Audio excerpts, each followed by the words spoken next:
Hi, what's happening, y'all? It's your boy Rico from StreetScores, and we're here to take a look at the top 3 free agents that the Washington Commanders will target in the 2025 free agency. I know we're getting ahead of ourselves a little bit, but there's a reason I created this video. There's some reports going around, some rumors going around. We're going to get to that. Of course, we got to take a look at the Washington Commanders 2025 cap space.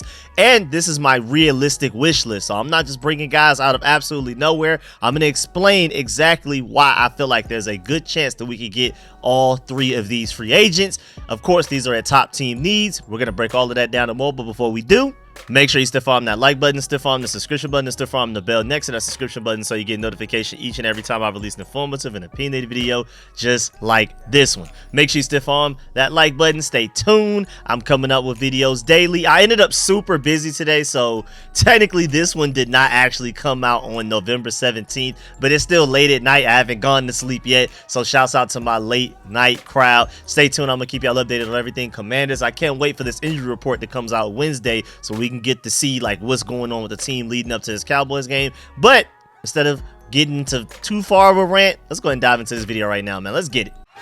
Adam.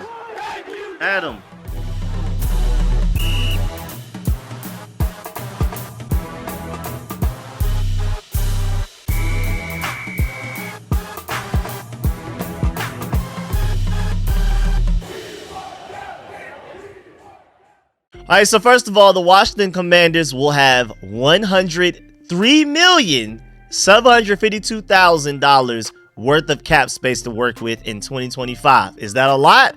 Well, yeah, it's the 4th most out of the entire NFL. You have the New England Patriots at the most. We were 2nd until we traded for Marshawn Lattimore, which took us from 2nd to 4th, only behind the Patriots, the Cardinals, and the Raiders. But there's a pretty big gap. Like, the New England Patriots have $139 million, and then it's a big gap. Then it's the Cardinals with $114 million.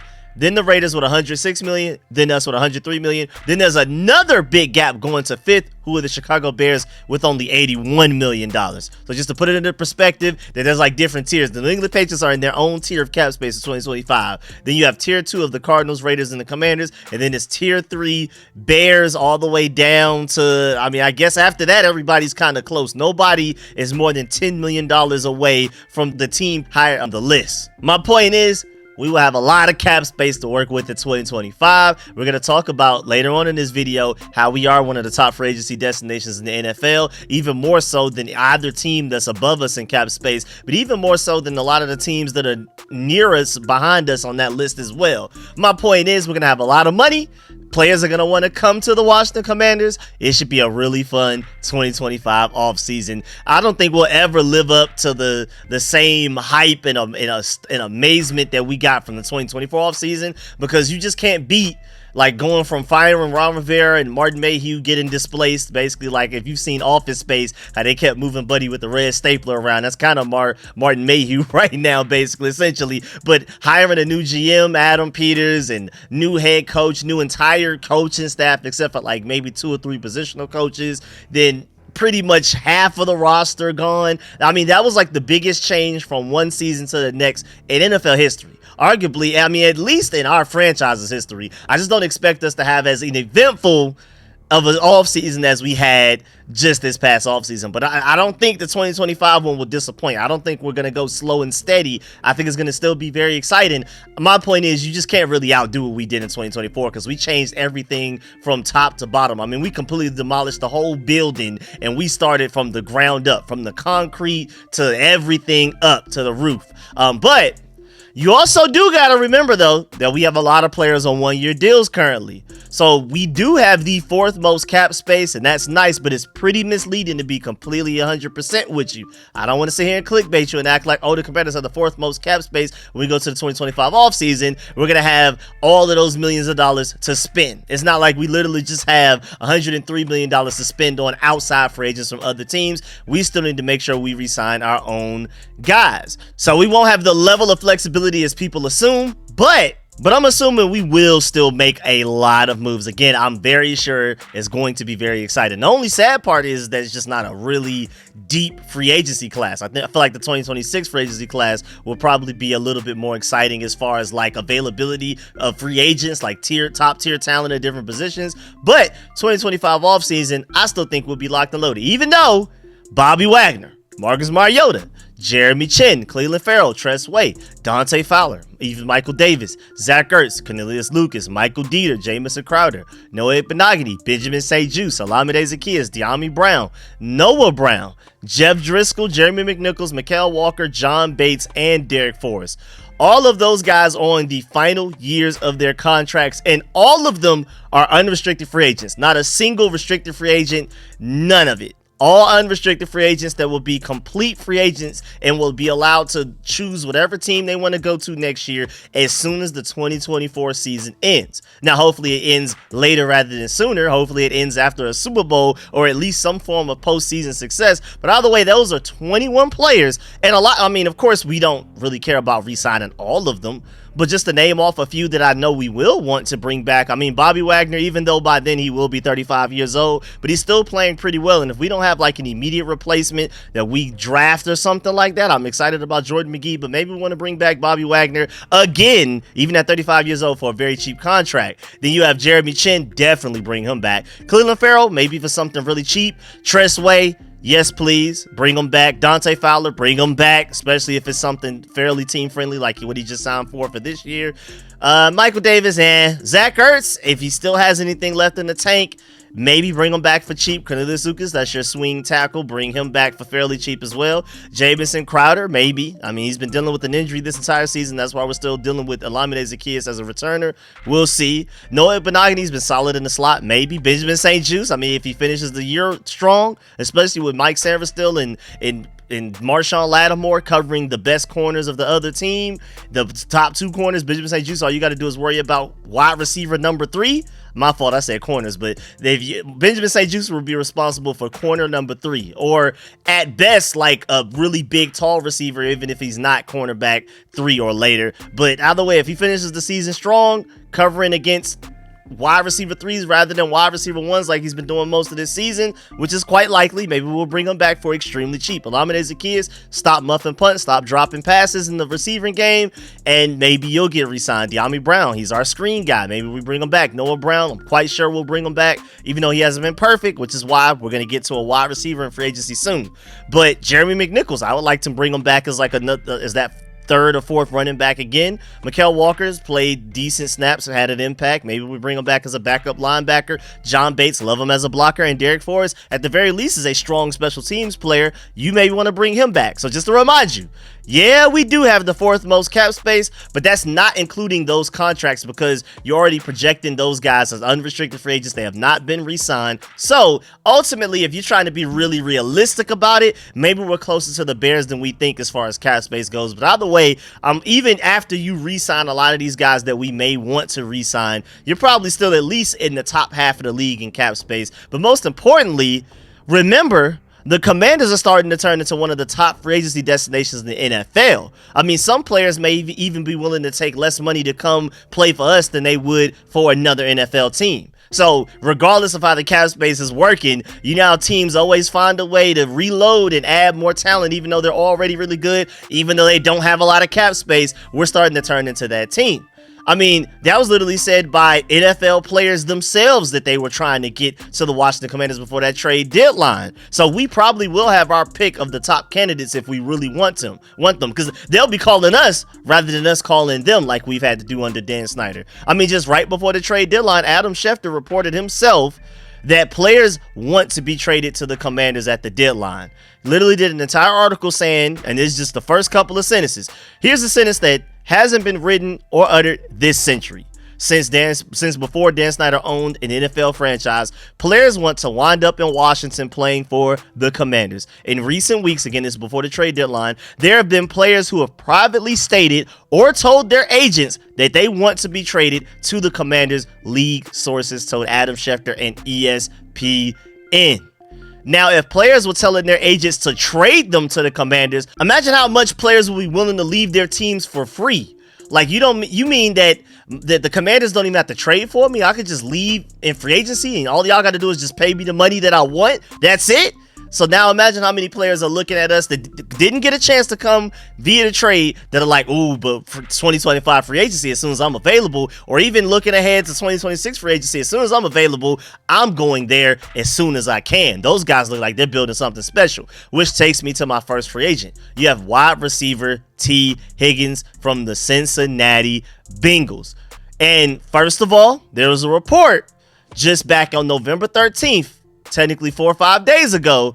There is little to no chance wide receiver Tee Higgins stays with the Bengals in 2025. He's expected to leave in free agency this offseason. At just 25 years old, Higgins is expected to draw significant interest from a lot of different teams, ESPN first reported. Shouts out to KTSM.com for also diving further into this, because they wrote an article saying Tee Higgins has little to no chance of returning to the Bengals for the 2025 offseason. For 5 years now, Tee Higgins has been a stalwart presence in the Cincinnati Bengals wide receiver room. It appears that will not be the case in 2025. Higgins has little to no chance to returning to the Bengals next season, according to a Wednesday report from Jeremy Fowler of ESPN. The Clemson product is still just 25 years old, is making $21.8 million this year under the franchise tag, but will make $26.2 million if the Cincinnati Bengals wanted to tag him again next year for the 2025 season, which is highly unlikely. That's a lot of money.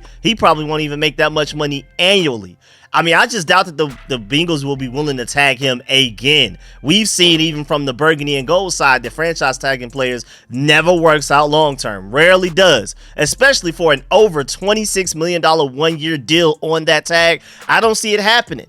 I mean, there was even a report back in July 24th that Bengals Tee Higgins said that he signed the tag just to kill all of the noise. He was literally just sick of people talking about it all of the time, asking him about it all of the time, and all of the reports that was going on. He was just like, man, I just want to play football. Literally just signed the tag to get it out of the way. Doubt he does that going into the 2025 offseason. He's probably going to do whatever it takes to dip. And just let you know, according to Spot Track right now, this may not necessarily be accurate. They're just comparing his contract potential to like Chris Godwin, Terry McLaurin, DJ Moore, and Michael Pittman. Based on those numbers, the similar wide receivers, similar stats, similar talent level, and what their contracts look like right now, they're predicting that Tee Higgins will probably get somewhere around $19 million per year with his next contract. They're saying a 5-year, $94 million contract worth $18.8 million per year, which will make him the 24th highest ranked wide receiver as far as annual contract value goes. So, just to remind you, the Commanders have the 4th most cap space in the league going into the 2025 offseason. So if we really want him, we can definitely get him. And did y'all see what this Tee Higgins just did to the Chargers tonight, man? Or technically last night for most of y'all watching this. Like, 9 receptions, 148 yards, and a touchdown. And I mean, I don't even feel like those stats are amazing, but I feel like watching the game, you truly got to understand his impact. Even on plays that he didn't get the ball, he seemed like he was open so much. It was ridiculous. And I like Noah Brown and his ability to draw pass interferences, especially, I mean, it's just that he's like the best at that in the NFL right now. And I like Luke McCaffrey's potential. I like De'Ami Brown being able to do damage on screen passes, but Terry McLaurin needs some certified guaranteed help, and I think Tee Higgins could be the answer, man. I don't see the Bills letting Amari Cooper go without re-signing him after they just traded for him. Same with Deontay Johnson with the Ravens after they traded for him. DeAndre Hopkins with the Chiefs. Mike Williams with the Pittsburgh Steelers. Stephon Diggs with the Texans. After all of those teams traded for those receivers, I don't see them letting those guys go. And so looking at the best of the rest of the receiver market, I mean, there's some quality names up there, but Tee Higgins is, in my opinion, the best combination of 1, really good receiver, 2, actually available, trying to leave his current team, and 3, a realistic option that I actually can picture coming to life.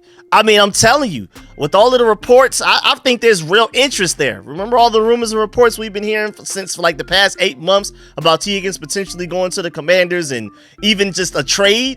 Now, imagine we don't even have to trade for him. We don't have to give up draft capital. He could just leave the Bengals, and they'll get a compensatory pick, I guess. But all we need to do on our end is just pay him the money that he wants that the Bengals can't afford to give him. I mean, going back to the whole cap space situation, the Cincinnati Bengals are 11th in cap space. Again, we're 4th. Now, granted, again, that's kind of misleading with all of the guys that are currently on our roster this season that we will have to re-sign in 2025. But either way, we have more cap space than the Bengals have right now, and it's not even close. So if he wants to get the money that he can get, it's more more likely for him to get it with us than with the Bengals, especially since the Bengals are still struggling to even pay the other receiver on their team, the number 1 receiver, Jamar Chase. Now moving on to the next free agent. I mean, I was looking at the edge rusher market because I was like, yeah, we kind of do want some edge rusher. I'm assuming we're going to have to go in the draft for that because there is some talent, but there isn't just like this obvious, we must go get that guy at edge rusher in the 2025 free agency. Not like it is like obvious with wide receiver, like Tee Higgins is like one of the guys, in my opinion, the guy we need to go after. There really isn't one of those in the edge rusher category. Like there's some great edge rushers, but they're past their primes, or everybody else are just decent edge rushers that aren't much better than what we already have. So I'm thinking we need to make sure we re-sign Dante Fowler, maybe re-sign Cleveland Farrell. Hopefully Dante Fowler continues to develop, and then we're just gonna have to draft a really good edge rusher, maybe like that with our late first round pick that we're gonna end up having, or like one of our second round picks, something like that, third round pick. We're gonna have to try to find a really good edge rusher. So that then took me to the cornerback room, and even though he may be expensive, and we already traded for Marshawn Lattimore, and Mike Sanford still is turning into a number 1 cornerback in his own right, I'm not going to lie, Jets cornerback DJ Reed could happen if this team really wants to make sure we have 3 really good corners so we can focus on everybody. We can send everybody else on the defense and let them focus on stopping the run. Stack that box and leave these 3 guys out there basically on islands with maybe a little bit of safety help, and everybody else can focus on stopping the run. And how do you gain yards against a defense like that? It may not necessarily be the most likely free agent target for us that could happen, but remember, DJ Reed, back on November 2nd, tweeted with multiple eyeballs about, hey man, it looks like I may be on the move. This was leading up to the trade deadline. Put two eyeball emojis looking like, hey, wait a minute. Maybe my agent is talking to somebody. As soon as we traded for Marshawn Lattimore, just a few minutes after that, November 5th, 1:45 p.m., DJ Reed tweeted a very sad emoji. Trade deadline didn't end till 4 p.m. I don't think it's any coincidence that immediately after we traded for Marshawn Lattimore, he tweeted the sad emojis, because he still had another over 2 hours, almost 3 hours worth of trade deadline remaining. So he clearly wanted to go to the Washington Commanders specifically, not just to leave the Jets in general, but to go to the Washington Commanders. I think that's a big clue. I firmly believe that DJ Reed was one of the players that definitely told his agent to try and trade him to the Commanders. I firmly believe that. And I just feel like the Jets felt like they were still in win now mode. You see with all the losing they've been doing that they're probably not in that anymore. But they were probably holding them hostage by asking for way too much in return from the Washington Commanders. And so if DJ Reed has a chance to leave for free, you don't even have to trade for him. And if we are willing to pay him what he wants, it could happen. It's not as likely to happen as Tee Higgins, not even close, but I wouldn't rule it out, especially if DJ Reed is willing to do somewhat of like a team-friendly deal to be a part of the team that's trending towards being a Super Bowl contender, rather than like the sinking ship that he's on right now with the New York Jets. Plus, again, we will have a lot of cap space, and he's currently on a $10 million deal per year type of situation. That's his annual value. I would personally pay that even with Lattimore and Sanford still on the team already, but that's just me. I mean, looking at Pro Football Focus, he's the 8th best corner according to Pro Football Focus by his overall grade right now of a 79.1. They feel like the only corners better than him are Jalen Ramsey, Andrew Phillips, Renardo Green, Kenny Moore II, Marlon Humphrey, Zion McCullum, Daryl Baker, and then it's him, 8th. They feel like he's better than everybody else. Patrick Surtain, Cooper DeJean, Jair Alexander, Christian Fulton. We can keep going and going and going. Jamel Dean, Jalen Johnson, Clark Phillips, Mike Hilton, Jalen Petrie, Tyke Smith. I mean, we could just keep going on. And Quinion Mitchell, who's balling out for the Eagles right now. They feel like he's better, considerably better than all of those guys. How about J.C. Horn, who's 30th? Or even more importantly, Commanders-wise, Marshawn Lattimore is ranked 34th. Mike Sanford is ranked 40th right now out of all corners in the NFL. Again, DJ Reed is ranked 8th. 8th, y'all.